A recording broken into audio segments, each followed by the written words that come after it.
This is exactly right.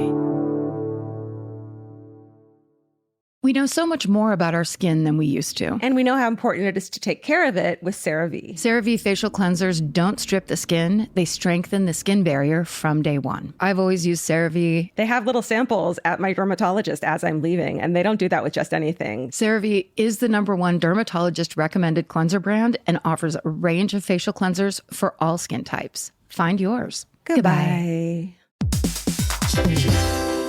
Hey, everybody. Here's the thing about other home security systems. They're all designed for after the window breaks, after someone's inside, after you get the notification, after the police come. SimpliSafe is the first system designed for before, stopping a break-in before it even begins. That's right. Unlike traditional security systems that only alert you after a break-in is already underway, SimpliSafe is designed to help prevent the crime before it starts. Their cameras can detect suspicious activity at the perimeter and alert live U.S.-based agents. Then SimpliSafe's agents assess the threat, intervene, speak through the camera to scare off the intruders, and call for 911 dispatch. That's right, and SimpliSafe has been protecting your world for 20 years, everybody. So celebrate their anniversary and save 60% on your new SimpliSafe system at simplisafe.com/stuff. That's 60% off, you guys, at simplisafe.com/stuff. Plus, when you order, write in our show name and the How Did You Hear About Us survey to let them know that we sent you.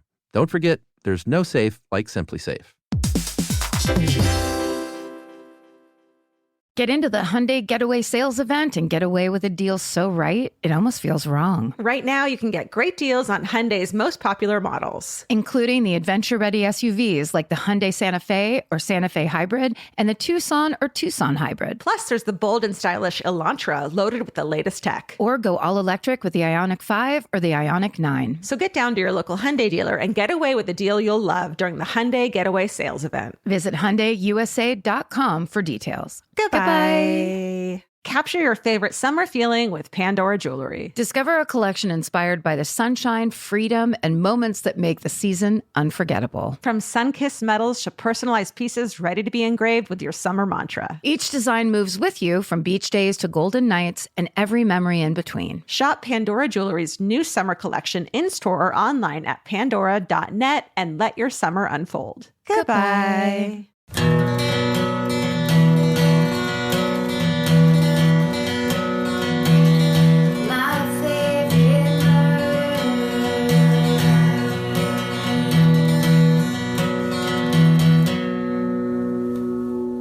Hello and welcome to My Favorite Murder. That's Georgia Hardstark. That's Karen Kilgariff. And this is a solo episode. It's a solo episode, just me, because we're still on tour as of this recording. In recording world, we're going to New York this week for our last live show. That's right. Brooklyn, King's Theater, wrapping it up. Saying goodbye. I can't. It's going to be crazy and so sad. That last episode, I'm going to cry. Maybe. Yeah. I have a book real quick. I've just been waiting to tell you about this book because I'm so obsessed with it. Great. And I listened to it through the tour and I cried. So it's a memoir called A Mother's Reckoning by Sue Klebold. Dylan Klebold's mother. Yes. Wow. It is the most powerful, intense, beautiful memoir I've ever listened to. It is so powerful. She talks about grief and shame, loss, and a lot about mental illness and how we treat it here in the U.S. and what can be done to change things and, you know, what she knew and what she didn't know and what she wishes she had known. I was just in awe of this book. Wow. Yeah. So A Mother's Reckoning, I feel like every parent of a teenager needs to read this because it's also about being a teenager and hiding stuff from your parents. And I think knowing those signs and knowing and being able to recognize the little tells that they do give is so important for parents. And she really hits on that. Yeah. And takes responsibility for not knowing what to look for because you don't know what you don't know. Yeah. And as a parent, that's the weight that I'm sure is on her. Yeah. It's just horrible, that idea of having to take responsibility for a thing that, you know, if you're the mother, you're going to get blamed first anyway. Absolutely. And it was like the 90s, so it was just toxic. And she talks about all of that. So A Mother's Reckoning by Sue Klebold. I highly recommend it. Okay. Should we do a quick Exactly Right Media check-in? Let's do it. Hey, we have a podcast network called Exactly Right Media. Here are some highlights. Well, it's very exciting. Our brand new limited series, Hell in Heaven, the finale is now out. This series has been doing incredibly well. It's a Blanchard House production. They're the best in the biz. In today's last episode, Anne contemplates leaving Costa Rica for good. A drug bust changes everything, and those closest to the Bender family reckon with the mystery that refuses to die. It's an unbelievable series if you haven't heard it yet. And if you're making your list and checking it twice, we've got good news. Our holiday merch is now live in the merch store. This is some good shit, you guys. It's exciting every year to pick the stuff.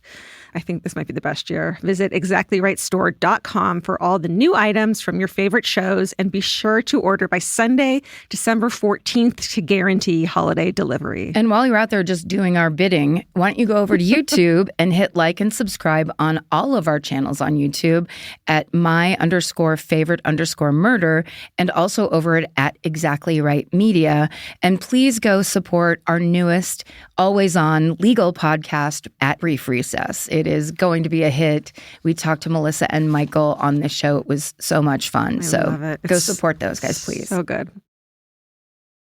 We know so much more about our skin than we used to. 10 years ago, no one in America knew what a skin barrier was. It's time to take care of your skin with CeraVe. CeraVe facial cleansers don't strip the skin. They strengthen the skin barrier from day one. Formulated with 3 essential ceramides, hyaluronic acid, and niacinamide to provide long-lasting hydration and 12-hour oil control. I've been using CeraVe for over a decade, I would think. And now it's getting super trendy. And I don't know why, it just makes me proud that something I've used for so long is cool on socials now. But it really does work. And that's why it's been around so long. No matter your skin type or concern, CeraVe has facial cleansers perfect for you and your skin barrier. CeraVe is the #1 dermatologist recommended cleanser brand and offers a range of facial cleansers for all skin types. Find yours. Goodbye.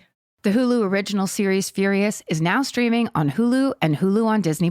From Liz Merriweather, the Emmy-nominated executive producer of Dying for Sex and The Dropout, comes a gripping psychological thriller. Starring Emmy Rossum, Furious follows Alice Black, a rookie FBI agent on the hunt for Catherine, a mysterious and calculating female serial killer. It's Alice's first case on the job, and she's already bitten off more than she can chew. While Alice believes justice is achieved through law enforcement, Catherine has lost all faith in the legal system. She's taken it upon herself to terrorize the rich and powerful men of New York in her pursuit of vengeance. As Alice and Catherine's twisted game of cat and mouse unfolds, the lines between good and evil and right and wrong begin to blur. With shocking crimes, tangled relationships, and secrets that change everything, Alice discovers there's a thin line between hunter and prey. Watch the Hulu original series, Furious. Now streaming on Hulu and Hulu on Disney Plus for bundle subscribers. Terms apply. Goodbye. There's nothing better than just laying around. Whether you're fully horizontal or at a slant, it cannot be beaten. Unless, of course, you have a Lola blanket. Lola is the world's #1 blanket, crafted with ultra-soft luxury vegan faux fur and a signature 4-way stretch that sets it apart. Their products are machine washable and double hemmed for durability, and they stay flawless. No pilling, no shedding, even after repeated washes. And there's more. Lola also makes weighted blankets, matching pillow sets, and super soft pet beds. Lola is a great go-to gift. It's personal, beautiful, and something your loved ones can actually use every day. For a limited time, our listeners can get 40% off select Lola Blankets products with code MFM at checkout. Just head to lolablankets.com and use code MFM to get 40% off your order. After you purchase, they'll ask you where you heard about them. Please support our show and let them know we sent you. Wrap yourself in luxury with Lola Blankets. Goodbye. All right, solo. All right, solo. Okay, this is a real one. And it was suggested by a murderino who emailed in April of 2023. I'm just going to read you a little bit of it. It says, "Hi, when I was about 9 years old, I was being nosy, digging through random stuff at my dad's house and found a scrapbook full of old newspaper clippings. I asked Dad about it, and he proceeded to blow my tiny little mind by dropping the bomb that his uncle murdered a bunch of people in the 1940s and was executed by electric chair." It goes on and on. "I have photos of the chair where he was executed and his death mask that are kept at a state museum and would be happy to email them in." That's okay. We're good. "Thanks for getting me through my commute to work every day, Abby." So Abby suggested this, and I'd never heard of it. Wow, family murderer. There's That's just crazy. It's disappointing when you haven't heard of a serial killer because it just means there's so fucking many of them. There's so many. This is a story of highway killer James Waybern Hall. The main source for the story is a book called The Arkansas Hitchhike Killer by Janie Nesbitt Jones, and the rest of the sources can be found in the show notes. Okay, so on January 17th, 1945, the body of a man named C.F. Hamilton is found on a road in Arkansas. Hamilton is a barber and also a bootlegger. Though prohibition has long been over and there are plenty of liquor stores, as we know, bootleggers still do good business in the area. Yeah. You know? Get it driving around real fast in those souped up cars. That's right. That homemade liquor. And homemade NASCAR. That's how NASCAR began. Oh, yeah. So C.F. Hamilton has been shot with a .45 caliber bullet, and the scene looks like a robbery. Hamilton is black, and this is Arkansas in 1945, so the police officers basically don't investigate the crime much. And unfortunately, this also means that we know less about him and his life than we know about some of the other victims who are discovered shortly after. Who are white. Yeah.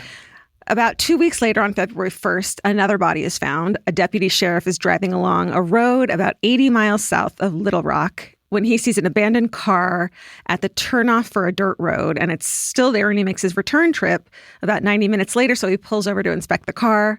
The glove compartment looks like it's been rifled through, and the papers are strewn on the passenger seat. The deputy sheriff then looks at the dirt road and sees 2 sets of footprints going into the woods and only 1 set returning. Wow. He follows the footprints and after a short walk finds the body of a man who has been shot. This man is identified by police as E.C. Adams. He has been shot with a .38 caliber bullet. Adams had been on his way to a new job and a new home at a naval plant where his wife and newborn daughter were supposed to join him later. After speaking to his wife, police believe he was killed by a highwayman or a robber who steals from travelers. She gives him a long list of the items he had with him, including razors, a shaving mug, a watch, and 2 alarm clocks because he was moving. And these items are all missing from the car when they inspect it. Captain Earl Scrogan. I am an adult breathe through. woman. I'm an adult. It's spelled like you can't help it. Just say it. No. Captain Earl Scrogan of the newly formed Arkansas State Police believes the same highwayman, probably hitchhiking, may have killed both Adams and Hamilton, even though they were shot with different guns. They backtrack Adams' route to Little Rock, where they believe he picked up the hitchhiker, and they alert Little Rock police. About a week later, on February 9th, a meat truck driver named Doyle Mulherin leaves on his typical route, but doesn't make it to any of his stops, and it's very out of character of him. So people begin searching for him immediately, and a grocer, who's also the mayor of the town of Stuttgart, Arkansas, finds his truck at the edge of town. Were you going to say something? Just that the grocer would know that the meat guy didn't show up. Totally. And be like, that's very not like him and what's happening. Like the first person. Little Rock's a tiny town now. But back then, in 45, it was probably just like everyone knew everyone. Right. And this is outside of Little Rock, right? So that was probably the big town. Totally. I mean, yeah. God, that's sad. Yeah. The next day, 2 fishermen find Doyle's body about 25 feet away from the highway. The state police determined that he's also been shot with a .38 caliber bullet, and the money from all of his collections that day is missing. While retracing his steps, the state police speak to another driver whose route is the reverse of Doyle's.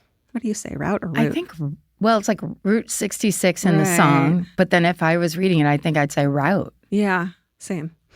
The 2 men usually wave when they pass each other in their trucks, but this driver says that on the day Doyle died, he didn't wave at him and seemed distracted, and that he had a passenger with him. Mm-hmm. The passenger was a young man with wavy red hair. Can you imagine the state you're in? You're driving past, you're trying to signal to the guy that you always wave to, that you know that something is wrong, so you don't wave. Like, it's the absence of the normal thing that's going to hopefully let that guy know. Totally. And like make him pay more attention so he can give information. It's so upsetting. And also just that idea of like, was there a gun in his ribs? I mean, like Absolutely. How this threat of, there's so many of those stories that we've heard over the years of like a girl in a car with someone trying to get the cops' attention or whatever. Well, that's why I love this, that there's the hand gesture that you can do now that we all know and all should know, where you just kind of hold up 4 fingers with your thumb on the inside of your palm. I'm in danger. I'm in danger. Yeah. Amazing. Oof. In early March, a man named J.D. Newcomb Jr. is reported missing. He's the state's chief boiler inspector for the Department of Labor.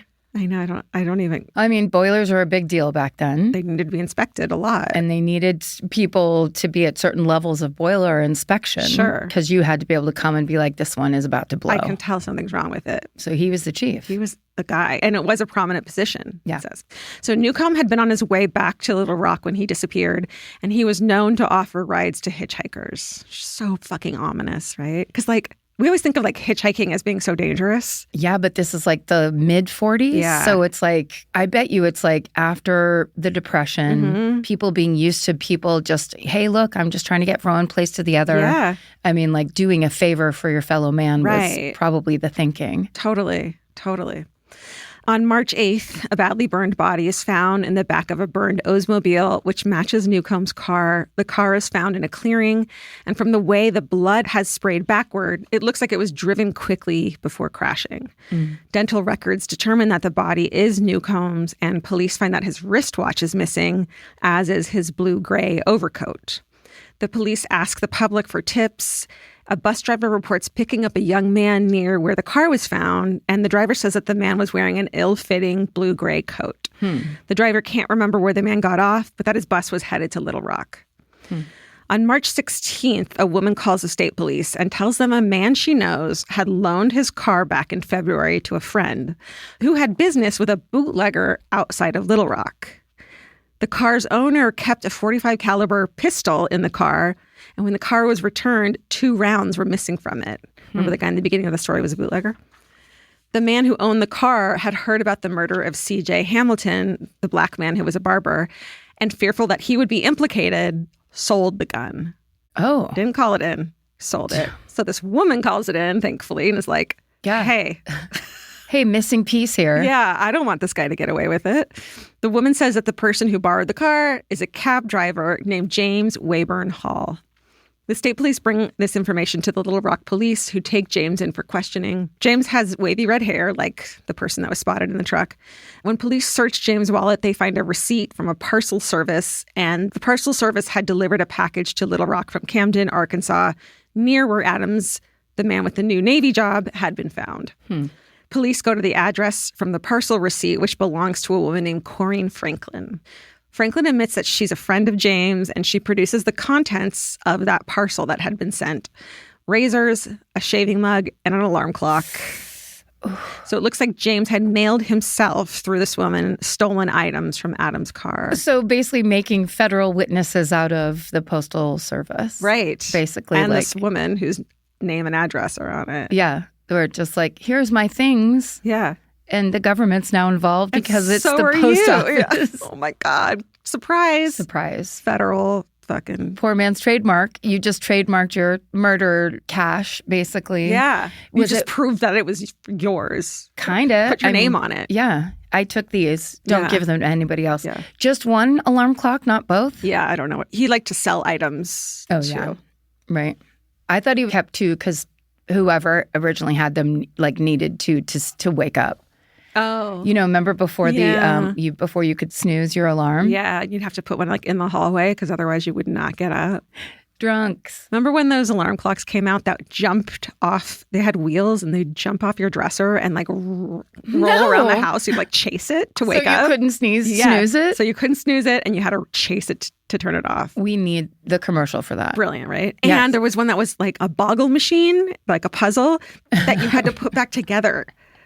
So to be able to snooze it? Yes. Incredible. There was a real oversleeping problem in the 80s, 90s, it sounds like. Yes. So police also searched James's room at a boarding house where he's been living for the last few months. Oh, man, boarding houses just give me the creeps. It's, a lot of back then, especially transient, hey, do you not want anyone to know your name? Yeah. Is your last name Smith for some reason? Did you just get off a boxcar? Yeah. Come here. What's that? Blood on your neck? A small, fine mist of blood on your cheek? And at this place, they find J.D. Newcomb's missing watch and a blue-gray overcoat that matches the description of the one he had been missing.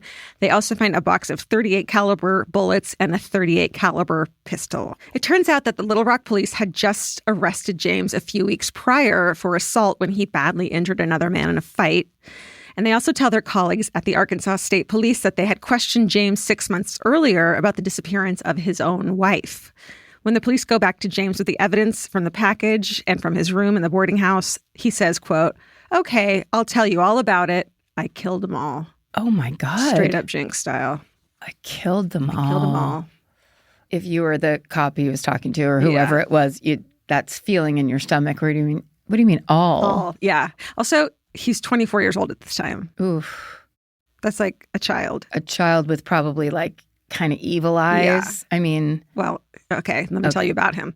James Waybern Hall is born in 1921 in Happy Valley, Arkansas. He's the fourth of 11 children, though one dies in infancy. And from childhood on, James is nicknamed Red because of his red hair. You know, every man in my dad's family is nicknamed Right. Red. They all call each other that. I always forget your dad has red hair because I've never seen him with red hair. Not since the late 80s. Yeah. So his father, Samuel Hall, is a farmer and also a preacher in the local church. And as we've heard time and time again, James's childhood contains two of the common threads we wind up seeing in the childhood of serial killers: abuse and head trauma. From the outside, the Halls appear to have a pretty idyllic life. The children are looked after by a caring grandmother. James, his siblings, and his cousins roam the outdoors together most days. But behind closed doors, James's father, Samuel, is abusive, and he focuses most of his anger on James. In his early teens, James starts leaving the home for long intervals, finding work on farms. When he's 14 years old, he's hit in the head with a metal fence post. Oof. Although the story is that he ran into it or it fell on him, we're not sure. It knocked him unconscious for about an hour. And some people who know James say that he was never himself again after this. Yeah. Although some people also say the fence post story is completely made up and that it was actually James's father who gave him the head trauma. Oh, my God. I know. So around that same time, James drops out of school and starts riding the rails to Oklahoma and Kansas, doing farm work. He was 6'5", so he was a very large man. He had wavy red hair, and he also had a limp that made him very recognizable, and people called him Big Jim. Just the idea of like, it's one thing to get a head injury, by chance. Yeah. Have your father give you a head injury that changes your life forever? Totally. Is like, we love to talk about trauma, but that's next level. Devastating. It's so horrible. James meets his first wife in 1938, a woman named Walsey McKee. James is 17, and Walsey is 2 to 5 years older, according to different accounts. Okay. 17.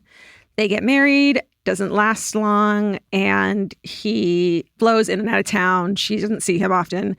They have 2 children, but the first dies shortly after being born. The second is a healthy boy born in 1943, but James and Walsey divorce shortly after he's born. James is then drafted into the Army, but after 6 weeks of basic training, he's given a dishonorable discharge for, quote, indifference. Oh, no. Yikes. Dead eyes. That's very Full Metal Jacket vibes. Yeah. I think within 6 weeks, getting discharged for that means they were like, we can't. Yeah. We missed this guy in the mental health evaluation. Something's going on. Right. Yeah. So that same year, James winds up in Little Rock, where he meets his second wife. Listen to this name, Fayreen Clemens. Fayreen. Alabama, you say? Arkansas. And hey, Fayreen. Hey, Fayreen. Fayreen, come on over here. Come here. Let me do your hair. Let me do your roots. She goes by Faye, and they meet in December of 1943. He's 22 years old. And by March of 1944, they're married. And Faye is very different from Walsey, his first wife. When James gets the urge to travel, she wants to come with him. He doesn't want her to. Because it's true love. Right. So by the summer of 1944, just a few months after their marriage, Faye confides in her family that she doesn't think she can stay married to James. And the family thinks that he's being abusive towards her. On Thursday, September 14th, James is back in Little Rock after another period on the road, and he takes Faye and a friend of hers dancing at a club called the Rainbow Garden. Oh. Mm-hmm. They leave the club at about midnight, at which point the friend says he and Faye began fighting. As James, Faye, and the friend walk to the car, Faye tells James that she wants to leave him and move to California. He slaps her across the face, and they all get in the car. And when they drop the friend off at her house, Faye and James are still fighting, and that is the last time anyone besides James sees Faye alive. Oh, that friend. I know. So sad. I know. when your friend is dating someone or married to someone that you know is fucking terrible. And you're like, she's about to get beaten up and I'm getting out of the car. What do I do? What would you do? Go get a guy that's 6'6"? Yeah. I mean, that's the problem with like someone big and abusive. Those kinds of bullies are hard to fight if you don't have anybody around to fight them. Yeah, they don't listen to reason. Or women. Reason, meaning women. 3 days later, some of Faye's cousins come by to see her. James tells them that she left him 3 days before. The cousins tell Faye's parents about this, and they come to look for her. Of course, Faye's clothes are all in the closet. It doesn't look like she's gone anywhere, but they give it some time, hoping that maybe Faye, she said she wanted to go to California. Her friend heard that. Maybe she just fucking booked it and they're about to hear from her. But when a week goes by, they go to the Little Rock police. James tells the police that he last saw his wife on the night they came back from the Rainbow Garden, and that she left for California, blah, blah, blah. So shortly after that, James moves out of the apartment he and Faye had shared and goes out on the road again. We don't know James's exact route between September and December of 1944. We do know of several murders of middle-aged men in this time period in Kansas and Oklahoma that some people will later tie to James, similar MOs. In the next few months, James stays closer to Little Rock and commits the 4 murders from the beginning of our story that will eventually lead to his arrest. And that brings us to where we started in the story and him saying, yes, I killed them all. Yeah. When he finally confesses to those murders, he tells police that the first murder was only supposed to be a robbery. He says that he had intended on stealing the whiskey from Hamilton and that James ended up shooting him with that .45 caliber pistol and then using Hamilton's gun, which he stole from the car, to commit the rest of the murders. When the police ask James where Faye's body is, James says he took her to a remote road along a riverbank and beat her to death. Oh, my God. I know. James brings the police and several press photographers to the site, but they can't find anything. Then a woodcutter named Cecil Foster, who lives nearby, walks over. Cecil tells the police that he found part of a skull a few weeks back and that he thought it washed down the river and he took it home. He says he also saw what he thought was part of a jawbone on the riverbank. Cecil looks in the spot and it's like, see, it's still there. James himself, who's there to show them where her remains are, says, quote, that's Faye, all right, and points out the characteristic front tooth in the jawbone.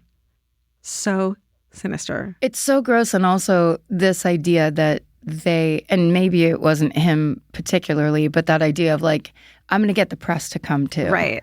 It just is all those ways that I think back then nobody knew. You're feeding right into the psychopath plan and the ego. Like, let's let him control this. Yeah.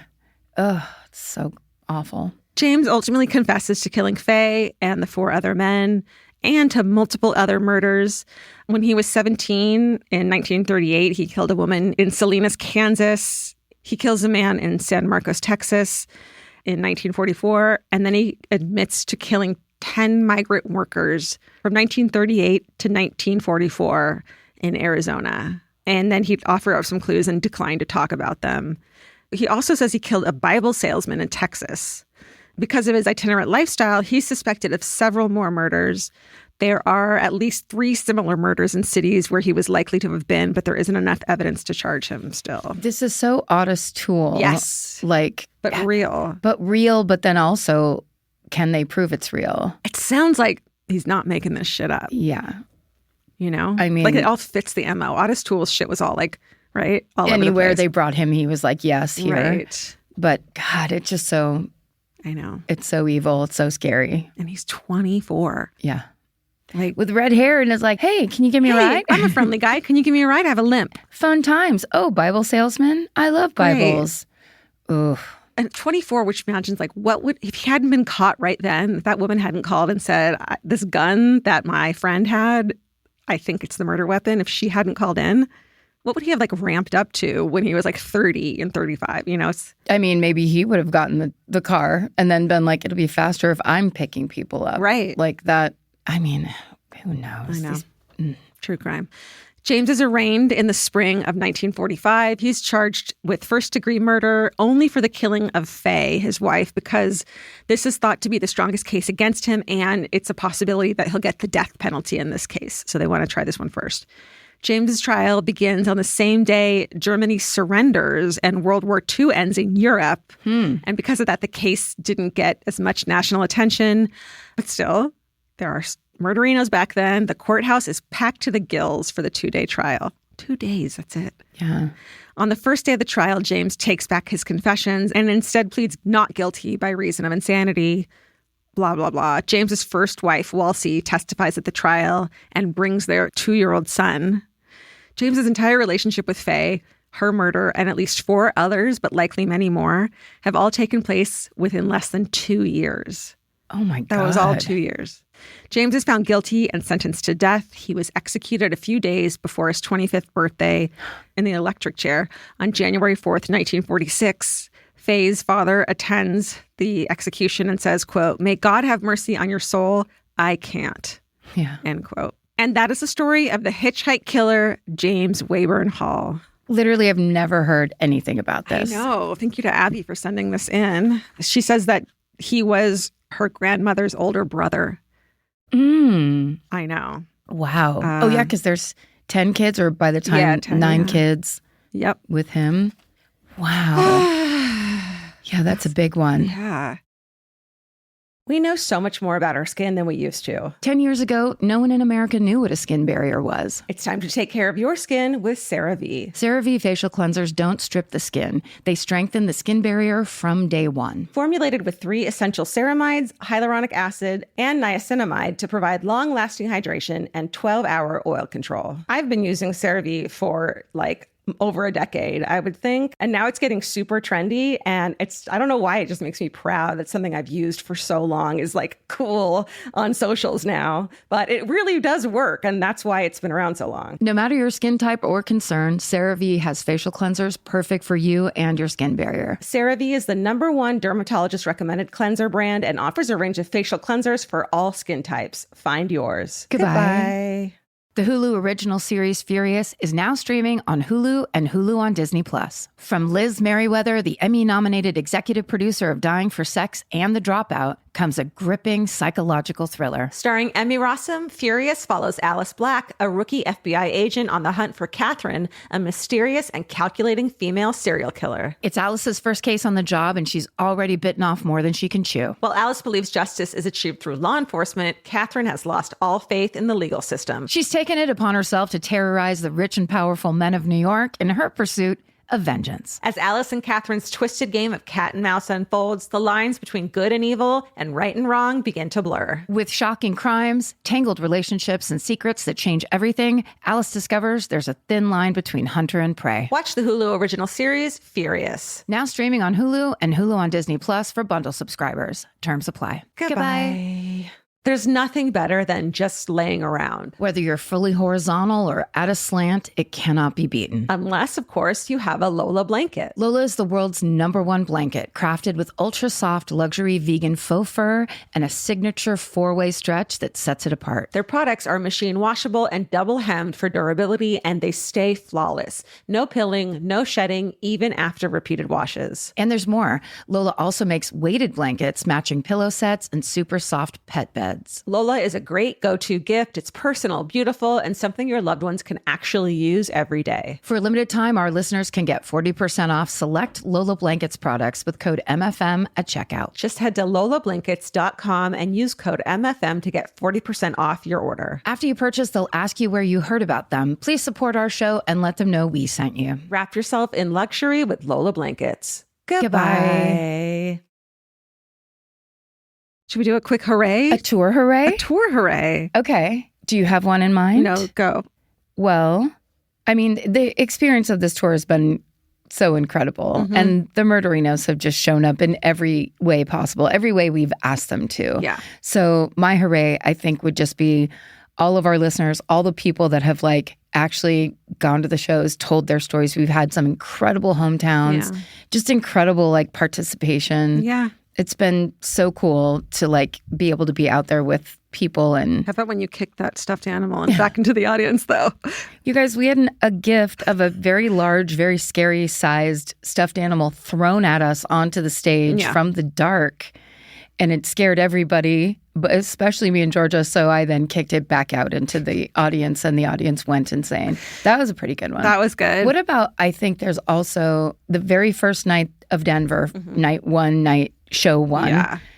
I don't think I expected the volume and the reception. No. Getting a reception like that was such a lovely gift from that Denver audience. Totally. Nothing, like I had completely forgot like what that felt like, what it sounded like, how incredible and overwhelming it was. And I'm going to miss that after New York, because it's very magical to be able to get something like that from a room full of people. Yeah. It's life affirming. You forget that like people are listening when you're recording in a studio, and then to walk out there and be like, there you are. These are all the people that are not emailing in complaints in some way, shape, or form. They like it. They like it. They want you to have stuffed animals.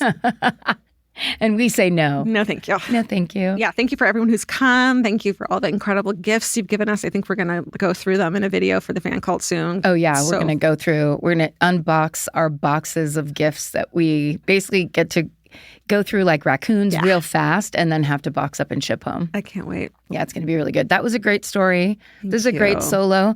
Thank you for your patience as we are on wrapping this tour up, which has been an incredible amount of work for our team on the podcast team. So thank you to the MFM production team led by C. Molly Smith, the great producer, and You've everybody else. made it possible for us to like leave and not worry about what's going up. She was on it. And our supervising producer, Jess Keck, who worked with Molly, and they basically made the grids that made it all possible. That's right. Thanks to everybody for making all of these things that we're able to do simultaneously. It's only because we have this incredible staff. Totally. Yeah. Thanks, guys. Thanks, guys. Well, stay sexy. And don't get murdered. Goodbye.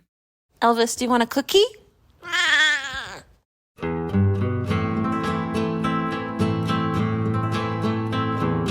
This has been an Exactly Right production. Our senior producer is Molly Smith, and our associate producer is Tessa Hughes. Our editor is Aristotle Acevedo. This episode was mixed by Liana Squilacci. Our researchers are Mary McGlashan and Allie Elkin. Email your hometowns to myfavoritemurder@gmail.com. And follow the show on Instagram at myfavoritemurder. Listen to My Favorite Murder on the iHeartRadio app, Apple Podcasts, or wherever you get your podcasts. Or you can watch us on YouTube. Search for My Favorite Murder, then like and subscribe.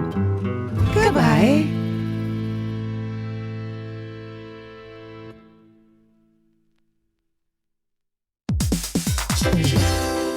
Hey, everybody. Here's the thing about other home security systems. They're all designed for after the window breaks, after someone's inside, after you get the notification, after the police come. SimpliSafe is the first system designed for before, stopping a break-in before it even begins. That's right. Unlike traditional security systems that only alert you after a break-in is already underway, SimpliSafe is designed to help prevent the crime before it starts. Their cameras can detect suspicious activity at the perimeter and alert live U.S.-based agents. Then SimpliSafe's agents assess the threat, intervene, speak through the camera to scare off the intruders, and call for 911 dispatch. That's right, and SimpliSafe has been protecting your world for 20 years, everybody. So celebrate their anniversary and save 60% on your new SimpliSafe system at simplisafe.com/stuff. That's 60% off, you guys, at simplisafe.com/stuff. Plus, when you order, write in our show name and the How Did You Hear About Us survey to let them know that we sent you.